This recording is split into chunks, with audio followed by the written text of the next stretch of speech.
houses floating down rivers, dams overflowing, and more than 20,000 people evacuated. Hello, is anybody home? This is what happened when a once-in-a-century weather event hit the East Coast. The terrible storms and floods that have been ravaging New South Wales these past few days are taking a heavy toll. It's pretty amazing how the water can get this bad really quickly. There was so much rain in some parts of New South Wales and Queensland that whole roads disappeared under metres of floodwaters. While tens of thousands of people made their way to safer, drier ground, many found themselves stuck and emergency services had to step in. All of a sudden it just hit. It was too late. We got what we could out and we ended up having to get the fireys out to rescue us at 2 o'clock in the morning. It wasn't just rain either. Storms brought strong winds. The house felt like it was literally moving. I was feeling a little panicked because I had my little sister and brother in the room. And so I just called for my mum to come. Hundreds of schools across New South Wales and some in Queensland were also forced to close. School's been cancelled for the last 3 days because the water's gone over the highway. It wasn't just people weathering the storm, though. Lots of animals found themselves in places they really didn't want to be. I don't know how he's got there, but I hope he's all right. It's the 5th horse I've saved, mate. They're not my ponies. We've pulled 9 head of cattle out. Other smaller critters also escaped floodwaters and made themselves at home around people's homes, whether they were wanted or not.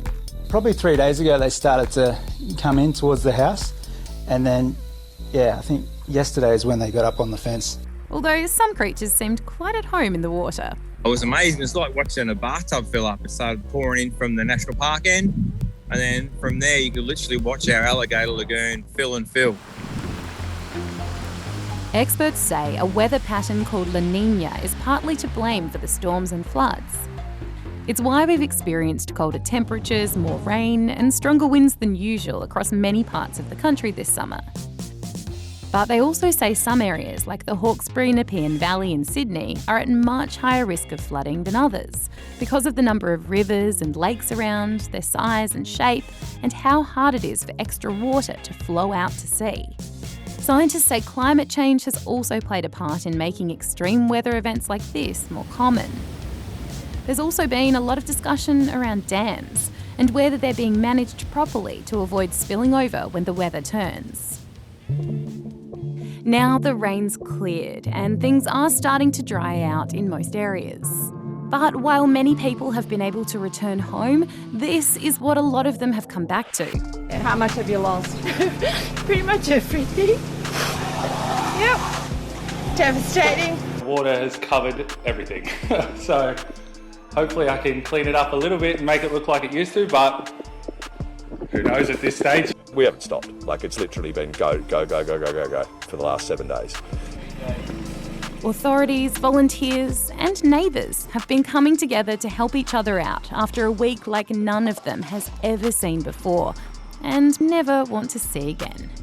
It's amazing. The people who have come to help, it's just, makes you realise that it's just stuff. We're still alive and people care.